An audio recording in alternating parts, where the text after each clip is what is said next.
आजादी का अमृत महोत्सव।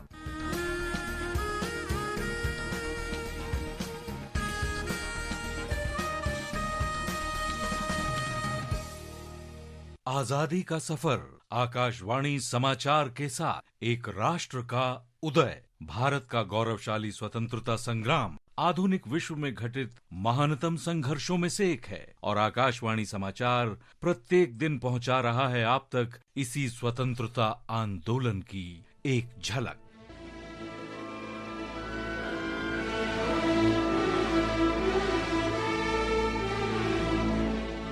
स्वाधीनता संग्राम के इतिहास में 30 अप्रैल का दिन क्रांतिकारियों की साहसिक गाथाओं से जुड़ा है। 1908 में 30 अप्रैल को खुदीराम बोस और प्रफुल्ल चाकी ने उस वाहन पर हमला कर दिया था जो उनके विचार से मैजिस्ट्रेट किंग्सफोर्ड को लेकर जा रहा था। मैजिस्ट्रेट किंगफोर्ड बंगाल के स्वतंत्रता सेनानियों के विरुद्ध अपने क्रूर फैसलों के कारण क्रांतिकारियों के निशाने पर था। भारतीयों को अमानवीय शारीरिक दंड और यातनाएं देने के कारण भी वो काफी बदनाम था। इसे लेकर लोगों में किंग्सफोर्ड के विरुद्ध बड़ा रोष था और क्रांतिकारियों ने इसका बदला लेने की योजना बनाई।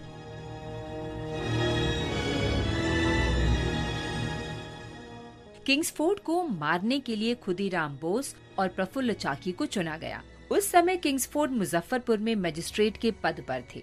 ब्रिटिश खुफिया अधिकारियों से बचने के लिए खुदीराम और प्रफुल्ल ने अलग नाम अपनाए। खुदीराम ने अपना नाम हरेन सरकार और प्रफुल्ल चाकी ने दिनेश चंद्र रॉय रखा। उन्होंने मजिस्ट्रेट की दैनिक गतिविधियों का जायजा लिया। दोनों क्रांतिकारी 3 सप्ताह से भी अधिक समय तक बड़ी सफलता से अपनी पहचान छिपाए रहे।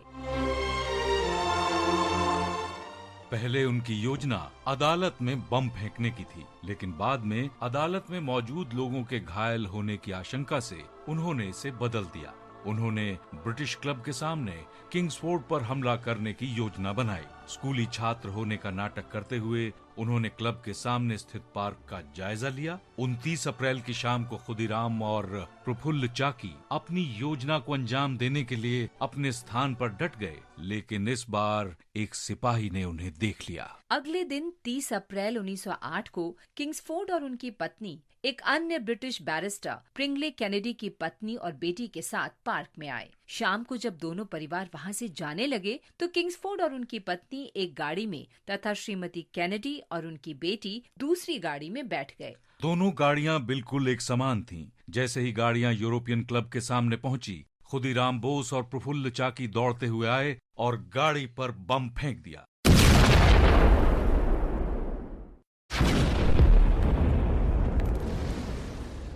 गाड़ी क्षतिग्रस्त हो गई और कैनेडी परिवार को गहरी चोटें आईं। मैजिस्ट्रेट किंग्सफोर्ड भाग्यशाली रहा और हमले से बच गया।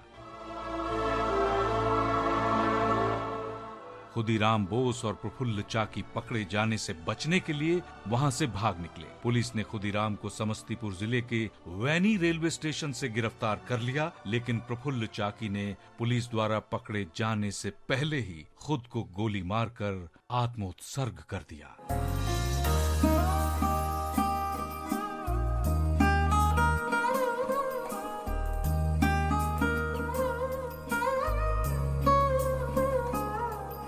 अप्रैल को ही गांधी जी वर्धा के सेवाग्राम आश्रम चले गए। 1930 में जब महात्मा गांधी ने नमक सत्याग्रह के लिए साबरमती आश्रम से दांडी तक पैदल यात्रा शुरू की थी, उन्होंने फैसला किया था कि आजादी प्राप्त होने तक वे साबरमती लौटकर नहीं आए। उस समय तक आजादी नहीं मिली थी और गांधी जी 2 वर्ष से भी अधिक समय तक जेल में रहे थे। उन्होंने मध्य भारत के एक गांव को अपना मुख्यालय बनाने का निर्णय लिया।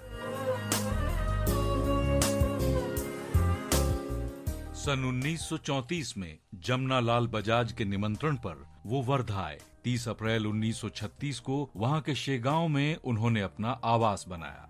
उस क्षेत्र में शेगांव नाम से एक दूसरा गांव भी था जो संत गजानन महाराज के निवास के कारण प्रसिद्ध था। गांधी जी के पत्र अक्सर गलत पते पर पहुंच जाते थे, इसलिए 1940 में ये फैसला किया गया कि गांधी जी जहां ठहरे थे उस गांव का नाम बदलकर सेवाग्राम कर दिया जाए।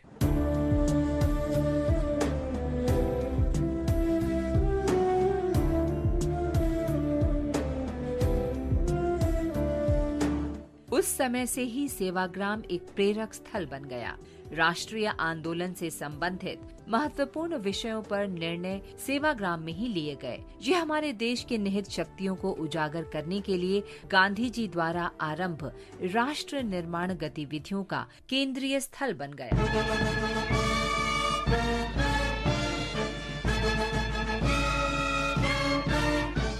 आज हम गोपाल सिंह का भी स्मरण कर रहे हैं। हिमाचल प्रदेश के कांगड़ा जिले के गोपाल सिंह पहले ब्रिटिश इंडियन आर्मी की डोगरा रेजिमेंट में सेवारत थे।